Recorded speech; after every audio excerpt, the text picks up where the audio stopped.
पहिल्यांदा महाराष्ट्रातल्या तमाम जनतेला 10 नोव्हेंबरच्या महावीर जयंतीच्या आज 11 तारीख आहे. महात्मा ज्योतिराव फुले यांची जयंती आहे. त्या निमित्तानं आणि उद्याच्या 14 तारखेला येणाऱ्या घटनेचे शपथकार डॉक्टर बाबासाहेब आंबेडकरांची जयंती आहे. या जयंतीच्या निमित्तानं मी मनापासून सर्वांना हार्दिक शुभेच्छा देतो. या महापुरुषांनी जो आदर्श आपल्या सगळ्यांच्या समोर ठेवलेला आहे त्याच आदर्शांनी पुढं आपल्याला सगळ्यांना वाटचाल करायची.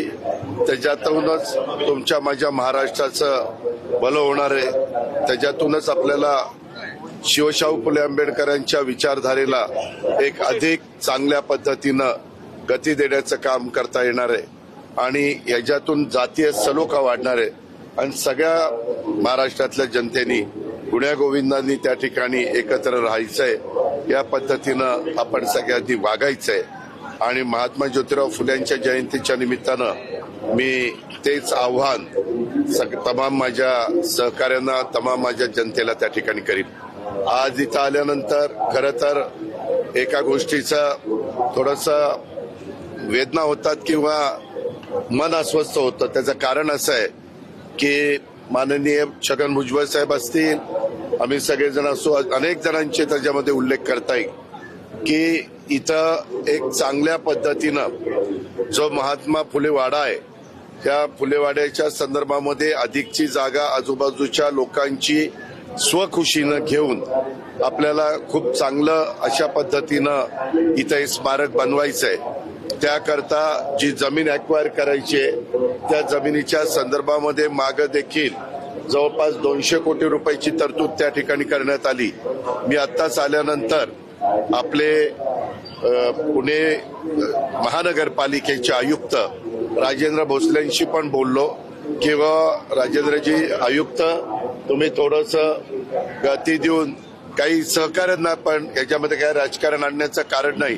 काही वेगवेगळे राजकीय नेते आहेत त्या सगळ्यांना इकडच्या भागातल्या लोकांना समजून सांगण्याच्या करता आणि ज्यांचं प्रॉपर्टी आम्ही घेणार आहोत किंवा ज्यांना हे सगळं स्मारक मोठं करण्याच्या करता त्यांच्या वर्षानुवर्ष राहत असलेल्या जागा किंवा घरंही सोडावी लागणार आहेत त्यांचंही चांगल्या पद्धतीनं पुढं पुनर्वसन व्हावं किंवा त्यांनाही असं वाटता कामा नये किंवा एवढं चांगलं हे महात्मा फुले वाड्याच्या परिसरामध्ये किंवा महात्मा ज्योतिराव फुले आणि क्रांतीज्योती सावित्रीबाई फुले या उभयतांचं उत्तम दर्जाचं भावी पिढीला सतत एक प्रेरणा देणारं, भावी पिढीला त्यांचे विचार त्या ठिकाणी सतत समजून सांगणारं अशा पद्धतीचं हे स्मारक आपण करू पाहतोय आणि त्याच्यात पुणेकरांना पण आणि महाराष्ट्रातल्या तमाम जनतेला पण एक अभिमान वाटेल, एक आनंद वाटेल, एक समाधान वाटेल अशा पद्धतीचं काम आहे. होतं काय आमच्याकडनं ज्यावेळेस जयंती असते, ज्यावेळेस पुण्यतिथी असते त्यावेळेस आम्ही येतो, त्यावेळेस आम्ही दर्शन घेतो, तिथं नतमस्तक होतो आणि हे सगळं होत असताना त्यावेळेस ह्या गोष्टीचा उल्लेख होतो. परंतु माझं तर इतरांना पण आव्हान आहे की अनेक राजकीय पक्ष आपल्या पुणे शहरामध्ये काम करतात किंवा अनेक सामाजिक संस्था काम करतात. त्यांना पण आव्हान आहे की ज्यांच्या ऐकण्यामध्ये इतर राहणारी लोक आहेत त्यांना 2 गोष्टी समजून सांगण्याचं काम बहुतेकांनी त्याच्यामध्ये होकार दिलेला आहे आणि आपल्याला पण त्यांना योग्य पद्धतीचा मोबदला द्यायचा असंही काही नाही. आमचा प्रयत्न हा आहे की त्यांनी इथून गेल्यानंतर त्यांनाही तेवढंच चांगल्या याच्यापेक्षा चांगल्या घरामध्ये त्यांच्या कुटुंबांना त्यांच्या मुलाबाळांना राहता आलं पाहिजे हाच आमचा प्रयत्न आहे. तर पुन्हा आजच्या दिवशी या सगळ्या गोष्टीची आठवण ठेवून पुढच्या वेळेस तरी किमान ह्याच्यामध्ये पुढच्या वर्षीच्या जयंतीच्या निमित्तानं आपण सगळे एकत्र जमू त्यावेळेस बराच फरक पडलेला असेल अशी अपेक्षा व्यक्त करतो. कारण निधी हा एक महत्वाचा असतो. निधीला राज्याचे मुख्यमंत्री असतील, उपमुख्यमंत्री असतील, आम्ही सगळे असो कोणीच त्याच्यामध्ये उलट सगळ्यांचाच आग्रह आहे की हे लवकर झालं पाहिजे. जसं आपण दगडूशेठ हलवाईच्या समोर जिथं पहिली मुलींची शाळा क्रांतीज्योती सावित्रीबाई फुलेंनी सुरू केली त्याही गोष्टीची आठवण करण्याच्या करता आम्ही सगळ्यांनी अनेकदा बसलो. मी IAS ऑफिसरांना घेऊन बसलो, भुजबळ साहेब आणि इतर नेतेगणांना घेऊन बसलो, पुणेकरांना घेऊन बसलो, वेगवेगळ्या आर्किटेक्ट चांगले जे हेरिटेज काम करतात त्यांना पण आम्ही घेतलं आणि आता तो प्लॅन केलेला आहे. तुम्हालाही माहिती आहे की आता तिथं काम सुरू झालेलं आहे. तसं ते काम सुरू होऊन तेही लवकरात लवकर पूर्णत्वाला जावं. त्याच्यात तर कितीतरी कोर्ट कचेऱ्या झाल्या, फार सुप्रीम कोर्टापर्यंत जावं लागलं, परंतु शेवटी न्यायालयामध्ये न्याय देवता आपल्याला न्याय देते तशा पद्धतीनं तिथंही न्याय मिळाला. तसं इथं पण मी आज जयंतीच्या निमित्तानं आवाहन करेल की इथं पण तशाच प्रकारे आपल्या सगळ्यांचं जी इच्छा आहे, आपल्या सगळ्यांचं जे स्वप्न आहे की अतिशय उत्तम असं दोघा उभयतांचं महात्मा ज्योतिराव फुले आणि सावित्रीबाई फुलेंचं स्मारक त्या ठिकाणी व्हावं.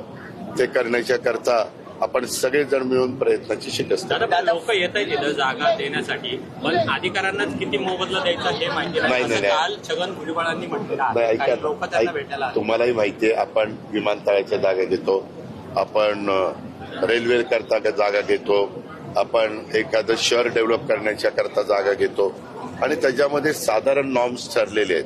मी जर भुजबळ साहेबांशी पण मी बोलीन, परंतु मी आता तुमच्याशी बोलणं झाल्यावर पुन्हा अधिकारी इथं आहेत त्यांच्याशी पण बोलीन. असं नाहीये, आपले काही गोष्टी ठरलेल्या आहेत की किती पैसे द्यायचे, काय द्यायचे, आणि काही त्याच्यात अडचणीत असेल तर जरूर आम्ही वेळ पडली तर कॅबिनेट पुढे जाऊ आणि मार्ग काढू.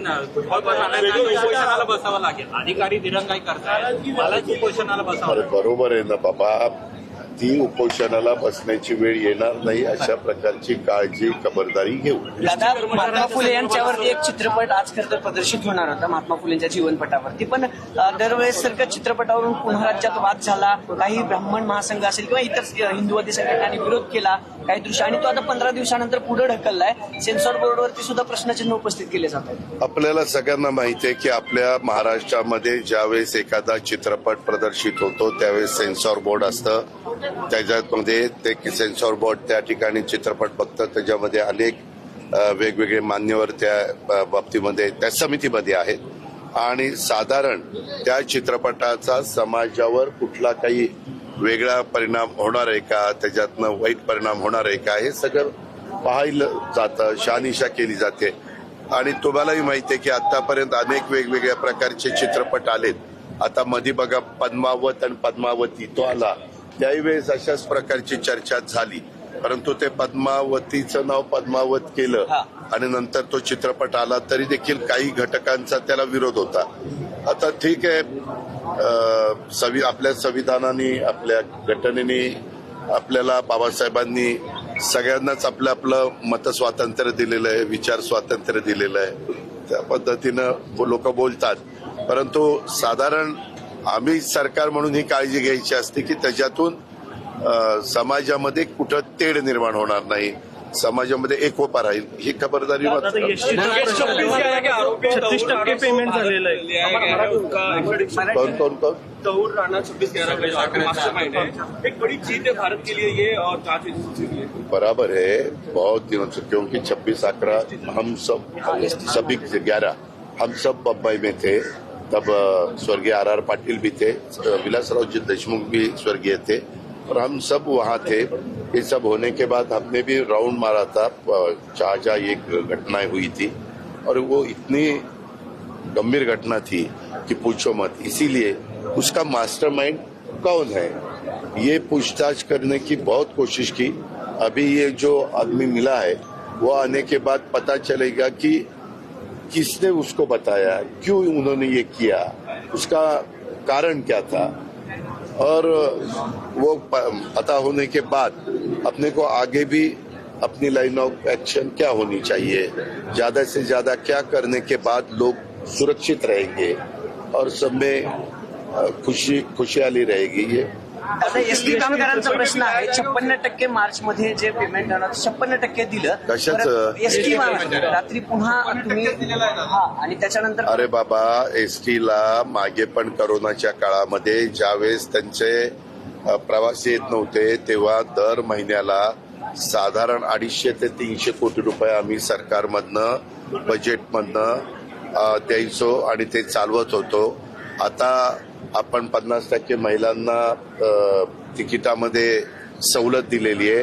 बाकीच्या पण दिव्यांगांना, ज्येष्ठांना, विद्यार्थ्यांना अशा काही आपण सवलती देतो, अनेक घटकांना त्याच्यामध्ये सवलती देतो आणि त्याच्यामध्ये त्याचा काही परिणाम त्याच्यात होत असेल, पण सवलती देत असेल तर आम्ही त्याची रक्कम आहे ती बजेटमध्ये तरतूद करून त्यांना देत असतो. आता त्या खात्याचे मंत्री हे प्रताप सरनाईक आमचे सहकारी आहेत, ते आता CMD झालेले म्हणजे चेअरमन पण झालेले आहेत आणि त्याच्यामुळे मध्ये त्यांनी कॅबिनेटला पण सांगितलं, मला अर्थसंकल्पात पण सांगितलं, आम्ही काही टार्गेट मोठ्या प्रमाणावर ई-व्हेकल बसेस आणि काही CNG बसेस घेण्याचं त्या ठिकाणी ठरवलेलं आहे. तशा प्रकारे झाल्यानंतर थोडं एक आहे, देशात किंवा जगात पब्लिक सर्व्हिस ट्रान्सपोर्ट कुठंही फायद्यात नसते, अशी माझी माहिती आहे. चुकीची असेल तर मी माघार घेईन, पण माझी माहिती आहे. शेवटी सर्वसामान्य माणसांना पब्लिक सर्व्हिस ट्रान्सपोर्ट ही किफायतशीर दरामध्ये तिकिटाचे दर असले पाहिजे आणि त्याच्यामुळं तशा प्रकारचा प्रयत्न सगळेच सरकार करत असतं आणि त्यामध्ये आमचाही प्रयत्न तोच आहे. पण आता तिथल्या अनेक जागा, आपल्या बसस्थानकाच्या जागा इतक्या मोक्याच्या आहेत, तर BOT तत्वावर त्या जागा देऊन त्याच्यातून काही पैसा उभा करायचा आणि त्याच्यातून इन्कम वाढवायचा, हाही एक त्याच्यामध्ये प्रयत्न आहे. आणि हा प्रयत्न करत असताना असं एक पुढं आलं की आमचं राज्य सरकारचं धोरण 30 वर्ष पहिले, नंतर 60 वर्ष, तर 30 वर्षामध्ये कुणी BOTला येईना. ते म्हणतात बांधकाम करायला आम्हाला 2-3 वर्ष लागतील, पुढे 25 वर्ष राहतील आणि मग कसं आमचं व्हायचं. त्याच्याकरता मध्ये कॅबिनेटला मागच्याच चर्चा झाली आणि आता 60 वर्षाच्या करता करायचं आणि 60 वर्षांनी झाल्यावर पुन्हा 30 वर्षाचं वाढवण्याच्या करता त्याच्यामध्ये तरतूद करायची, असा एक प्रस्ताव मुख्यमंत्र्यांनी पुढच्या कॅबिनेटला आणायला सांगितलेला आहे. तो तयार झाल्यावर येईल आणि त्याच्यातून बऱ्याच अंशी प्रश्न सुटतील. पण आता तुम्ही जे काही सांगितलंय, मी काल जरा दुसऱ्या कामात गडबडीत होतो, मी त्या संदर्भामध्ये जरूर परिवहन विभागाच्या सहकाऱ्यांशी पण बोलील, प्रतापराव सरनाईक साहेबांशी पण बोलील आणि कसा मार्ग काढायचा ते CM साहेब आणि आम्ही एकनाथरावजी वगैरे बसून ठरवू. लता मंगेशकर हॉस्पिटलमध्ये एका महिलेचा मृत्यू झाला, त्यानंतर जवळपास 3 चौकशी समित्या नेमण्यात आल्या, त्यापैकी 2 समित्यांचे अहवाल आलेले आहेत, एका समितीचं येणं बाकी आहे. कारवाई काय झालेली आहे असं काही दिसत नाही. त्या संदर्भामध्ये 3रा अहवाल आल्यानंतर शासन योग्य तो कारवाई त्या बाबतीमध्ये करेन, कारण तो अहवाल पहिला 2रा मुख्यमंत्र्यांच्याकडे आलेला आहे अशी माझी माहिती आहे. माझी काही आज रात्री मुख्यमंत्री आपल्या पुण्यामध्ये मुक्कामाला येणार आहेत. उद्या युगपुरुष छत्रपती शिवाजी महाराजांची पुण्यतिथी रायगडला आहे आणि आज अमितभाई, देशाचे नेते गृहमंत्री अमितभाई शहा पण येणार आहेत आणि उद्या आम्ही त्यांच्याबरोबर रायगडला जाणार आहे. त्यावेळेस मी आज रात्री माझी नाही भेट होणार, पण उद्या जर झाली तर मी मुख्यमंत्र्यांना ह्याबद्दल विचारीन. पण आपण म्हणताय त्या प्रकारे कुठल्याही हॉस्पिटलमध्ये प्रत्येक माणसाचा, प्रत्येक व्यक्तीचा जीव हा महत्वाचा असतो आणि त्याच्यामध्ये कुणीच अशा प्रकारचा हलगर्जीपणा करता कामा नये. त्यामध्ये आमचे आता सार्वजनिक आरोग्य मंत्र्यांचं मध्ये स्टेटमेंट तुम्ही ऐकलं असेल की वैद्यकीय क्षेत्रामध्ये 2 पैसे कमवण्यापेक्षा एक सेवाभावी वृत्ती ही लक्षामध्ये घेऊन सगळ्यांनी वैद्यकीय क्षेत्रातल्या मान्यवरांनी काम केलं पाहिजे. वैद्यकीय क्षेत्रातलं काम मोठं आहे, त्याबद्दल आमचं कुणाचंच दुमत नाही. पण ज्यावेळेस गरीब व्यक्ती असते, मध्यमवर्गीय घरातली व्यक्ती असते, त्यावेळेस तिथं कुठंतरी पैशाकरता तिथं अडवणूक केली जाते, पैशाकरता पेशंटला दाखल केलं जात नाही. हे मात्र कदापिही कुणीही करू नये आणि जर कुणी करत असेल तर ते खपवून घेतलं जाणार नाही. त्याबद्दल अतिशय कडक अशा प्रकारची कारवाई केली जाईल. प्रश्न आहे, मंगेशकर कुटुंबियावर टीका केली जाते, विजय वडेट्टीवार मंगेशकर कुटुंबियावर टीका केली जाते या सगळ्या प्रकरणानंतर. वडेट्टीवार काल म्हणले की मंगेशकर घराणे हे लुटारूंची टोळी आहे आणि कितपत योग्य असेल? मंगेशकर कुटुंबियांचं योगदान जगाला माहिती आहे, भारताला नाही जगाला माहिती आहे. स्वर्गीय लता मंगेशकर असतील, आशा भोसले असतील, उषा मंगेशकर असतील, मीना मंगेशकर असतील, हृदयनाथ मंगेशकर असतील, ह्या सगळ्या पाची भावंडांचं जे योगदान आहे त्याला तोड नाही. आणि त्याच्यामुळं कुणी काय बोलावं ते मी सांगू शकत नाही, परंतु बहुतेक महाराष्ट्रीयन जनतेला त्यांच्या परिवाराबद्दल एक आपलेपणा आहे, रिस्पेक्ट आहे. त्याच्यामुळं असं बोलू नये असं वाटतं. रायगडसाठी जो 20 कोटींचा निधी दिलेला होता, 20 कोटींचा निधी दिलेला होता तो त्यांनी वापरला तो नाही ते अशी सुद्धा ऐक ती पण माहिती ऐक जरा. तुझ्याच चॅनलला आम्ही बघितली ते माहिती, अनेक चॅनलला आपण बघितली आणि ते पण आम्ही तपासून घेणार आहोत. तर तिसरा अहवाल येऊ द्या की बाबा एवढे जर पैसे असले तर ते पैसे काय हळदी कुंकू पुजायला ठेवले, ते जनतेच्या करता आहेत ना. आता त्याच्यामध्ये असंही ठरलेलं आहे, म्हणजे चर्चा झालेली आहे की हे जे काही हॉस्पिटल आहेत त्याच्यामध्ये जे आपल्या चॅरिटेबल ज्या हॉस्पिटल आहेत तसा उल्लेख करायचा की जेणेकरून जनतेला, नागरिकांना पण कळलं पाहिजे. कारण आपण 1 रुपयात नामात्र दराने जागा देतो.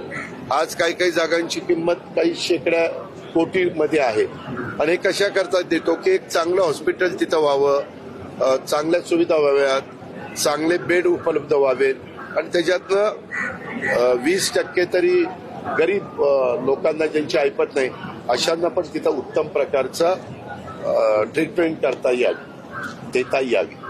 ओके, धन्यवाद. दादा एक प्रश्न दादा. अमित शहाचा दौरा आहे, अजूनही तिकडच्या पालकमंत्रीचा तिढा सुटलेला नाहीये. काळजी करू नका. जरी नाशिक रायगडचा तिढा सुटलेला नसला तरी काम चाललेलं आहे. आम्ही मला म्हणजे मुख्यमंत्र्यांनी स्वतः लक्ष घालून तिथला जिल्हा नियोजनचं काय जो काही त्यांचं बजेट असतं ते आम्ही दिलेलं आहे, निधी दिलेला आहे. दोन्हीकडे निधी वाढवलेला आहे. 22,000 कोटी रुपयाची सगळीकडे तरतूद केलेली आहे. सुटे थोडासा धीर धरा, धीरे हो. आम्ही अमित शहाना अशी विनंती केली होती, आपण जर मुंबईत असाल तर यावेळेस माझ्याकडे तुम्ही भोजनाच्या करता यावं आणि तुम्ही जर तिथंच म्हणजे रायगडच्या परिसरात असाल तर आमचे प्रांताध्यक्ष खासदार सुनील तटकरेंच्याकडे यावं. तर त्यांनी तिथंच ते असल्यामुळं, कारण मला मुंबईतनं आले असते तर मी त्यांना विनंती केलेली होती, परंतु ते पुण्यावरून जाणार असल्यामुळं आता सुनील तटकरेंच्याकडं तटकरे साहेबांनी अमित भाईंना निमंत्रण केलेलं आहे. सीएमला, दोन्ही डीसीएमला, नंतर त्या भागातले मंत्री यांना त्यांनी आमचे गोगावले साहेबांना, त्याच्यानंतर उदय सामंत साहेबांना, असं सगळ्यांना निमंत्रित केलेलं आहे आणि भोजनाचा कार्यक्रम होता. बारामती तालुक्यात एक घटना घडली. पुराणे गावामध्ये एका 10वीची मुलीने आत्महत्या केली. मुलांच्या त्रासाला गुन्हा देखील दाखल आहे. मी त्याबद्दल माहिती घेतो आणि नक्की काय त्याच्या पाठीमागची पार्श्वभूमी आहे, काय वस्तुस्थिती आहे, त्याच्या खोलात जाऊन मुलांनी मुलींनी पण लगेच इतका छोट्या छोट्या गोष्टीच्या करता मनाला लावून घेऊ नये आणि आत्महत्येपर्यंतचा पाऊल उचलू नये. कारण शेवटी ज्या आई वडिलांनी त्या मुलाबाळांना वाढवलेलं असतं, शिक्षण दिलेलं असतं, संस्कार केलेले असतात, त्या आई वडिलांना काय वेदना होत असतात हे ज्या त्या आई वडिलांनाच माहिती. आणि त्याच्यामुळं काही जर असतं तर मी तर बारामतीला अनेकदा सांगतो, महाराष्ट्राला सांगेन, असं कोणी करत असेल तर ताबडतोब तुम्ही आमच्याशी संपर्क साधावा.